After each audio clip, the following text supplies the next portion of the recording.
আমাদের ভালো লাগাতে সকলকে অনেক অনেক অনেক স্বাগত জানিয়ে আমার আজকের গল্প আরম্ভ করছি।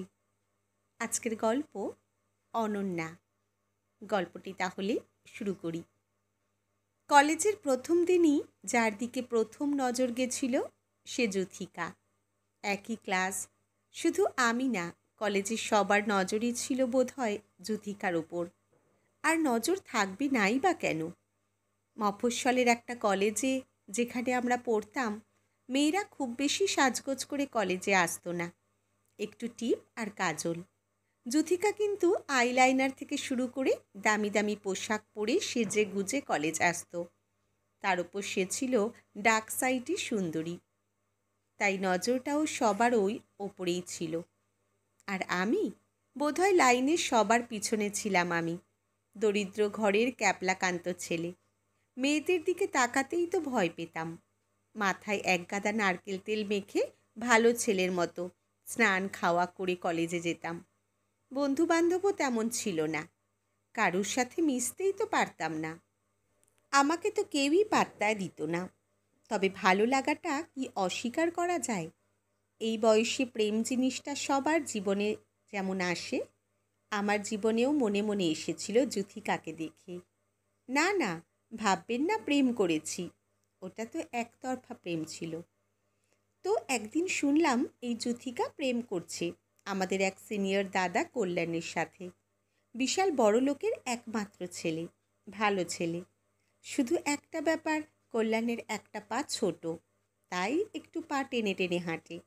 তাতে কি, ও তো দামি গাড়ি চড়েই কলেজে আসে, হাঁটার বেশি দরকার পড়ে না।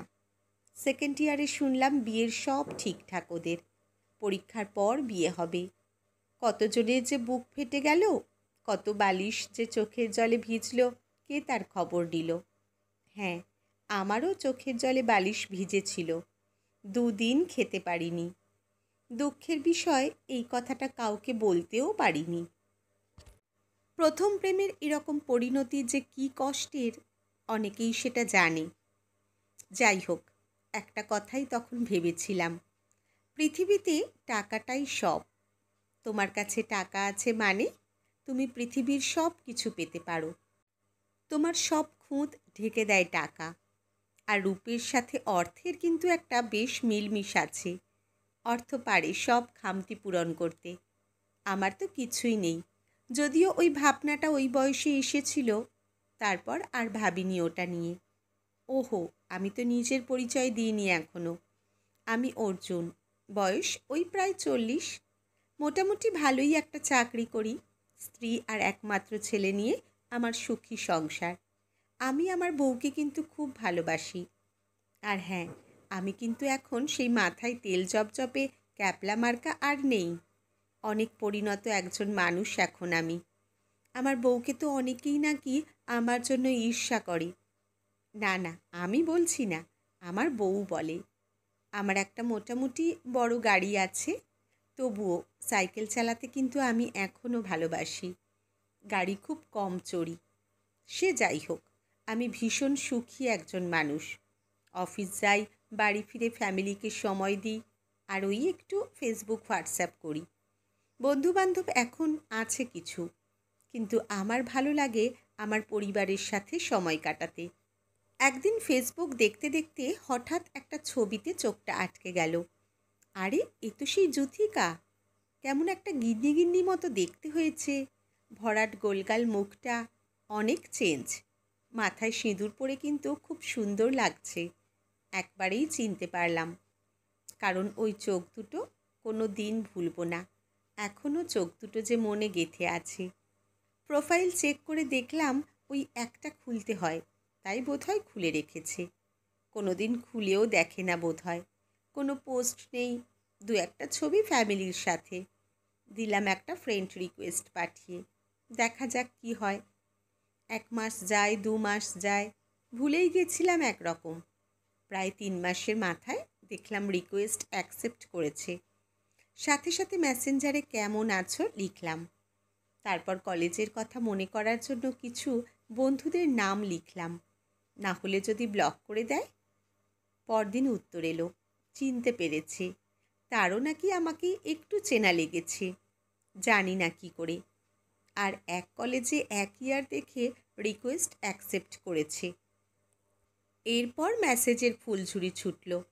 আমার তেল জবজবে চুলের কথা মনে করে অনেক হাসির কথা হলো।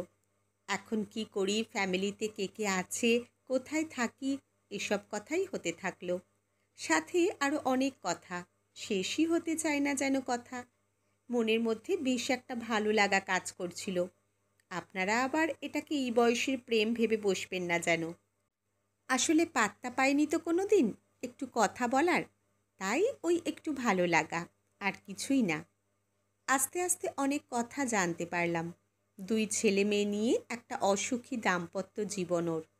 বিয়ের পর শ্বশুরবাড়ির প্রায় বন্দি জীবন। সংসার আর ছেলে মেয়ে মানুষ করা, শ্বশুর শাশুড়ির সেবা করা, দিন দিন মোটা হতে থাকা, আর কল্যাণের বদলে যাওয়া বিয়ের পর থেকে। কল্যাণ এখন বেশিরভাগ দিন বাইরে থাকে। বাড়িতে থাকলেও অনেক রাতে মাতাল হয়ে বাড়ি ফেরে। মারধর তো সাথে আছেই বিয়ের পর থেকে। এখন কল্যাণ সহ্য করতে পারে না যুথিকাকে। সারাদিন আমরা অনেক মেসেজ করতে লাগলাম।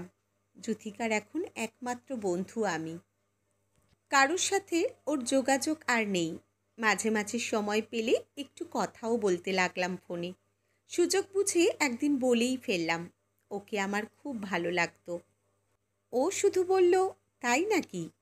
না না, ভাববেন না আমি সুযোগ নিচ্ছি। আমি তো আমার বউকে খুব ভালোবাসি। আসলে আমি এই যুথিকাকে দেখব ভাবতে পারিনি। সেই পুরনো যুথিকাকে আবার ফিরে দেখতে ইচ্ছে হলো।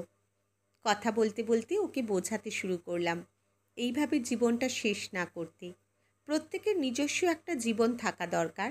যে মানুষটা একা রাস্তায় বেরোতে ভয় পেত, তাকে বাইরে বেরোনোর কথা বলতাম একা।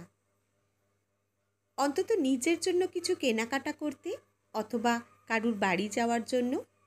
নিজের জন্য তো ভালো থাকা যায়। কলেজ সোশ্যালে গান গেয়েছিল, সেটা মনে করিয়ে জিজ্ঞাসা করলাম, গানটা এখনও গায় নাকি? না, সেসব কবেই হারিয়ে গেছে জীবন থেকে। বললাম, নিজেকে এইভাবে শেষ করে দিলে? চুপ করে শুনে যেত। মাঝে মাঝে একটু কান্নার আওয়াজ পেতাম। রোজ আমার কাজ হলো ওকে উৎসাহিত করা, আবার আগের মতো হওয়ার জন্য। আস্তে আস্তে যুথিকা বাইরে পা রাখল। প্রথমে ছেলে মেয়ের সাথে, তারপর একা।